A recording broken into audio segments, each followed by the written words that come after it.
one morning when the sun was high, it was a big red melon and a big blue sky, but the wind from the east was blowing up kind of cold. I looked at my watch, it was still on his chain. I could see by the time it was going to rain. I thought it was just a day to search for McCleary's gold. McCleary's guy, so I've heard tell, who could ride a horse, he could ride it well, but he couldn't shoot a gun to save his doggone life.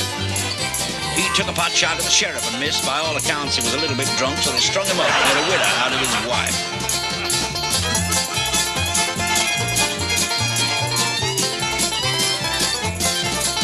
Now he's hid his gold in a little old shack beyond the creek near the railroad track, and his widow, Betty Jane, she lived there still. I knocked on the door and she let me in. We sat in the parlor and we drank pink gin and we drank till the sun went down behind the hill. Now Betty Jane was a woman and a half, and she liked to love and she liked to laugh. She giggled and groped around like a lovesick kid. She dragged me off to her boudoir room and I thought of McCleary and his tomb, and a shiver shot through my shirt tail, so it did.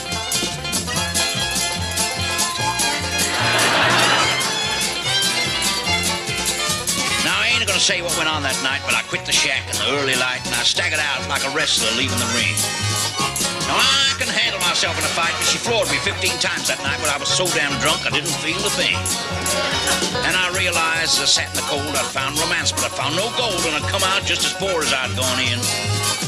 It was just as well, because behind the tree, a beady eye was glued on me, a no-good gambling man called Mickey Finn.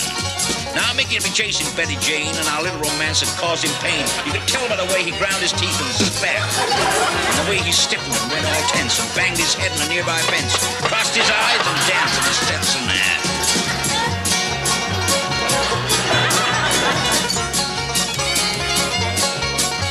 Now, Mick was mean and Mick was slick, and nobody wanted to meddle with Mick, in spite of the fact that he's only 5'3". When he draws his gun, you take my tip, you run, because when he fires from the hip, which means he always hits you in the knee.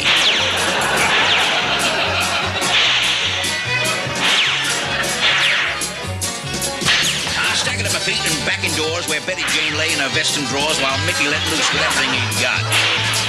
He was shooting crazy and throwing rocks. I jumped for cover like a blue-tailed fox, and from then on, things began getting kind of hot. Now, I ain't a guy to stick out my neck. They can call me coward, but what the heck? If you don't surrender, you end up dead brave.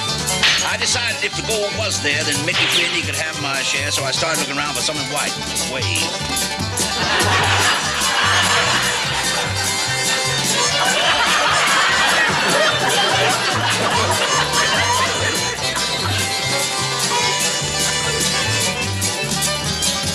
To the other side of the room, and I stuck the drawers up on a broom, and I waved them out of the window for Mick to see.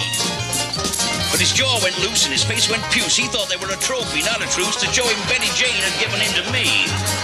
He began to let loose with everything he'd got, and Betty Jane's drawers got rid of the shot, and suddenly my eyes fell out of my face.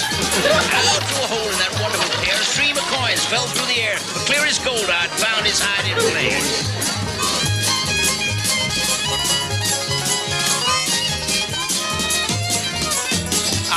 Wrote a note to Mick saying, stop the shooting and get here quick. We'll call it quits and share McCleary's gold. I wrapped it round a rock he'd thrown, but my aiming is quite as good as his own. He caught it with his head and it laid him flat out cold. Well, that's the story of McCleary's gold. Remember, men, all you've been told, these widow women might be middle-aged and plain.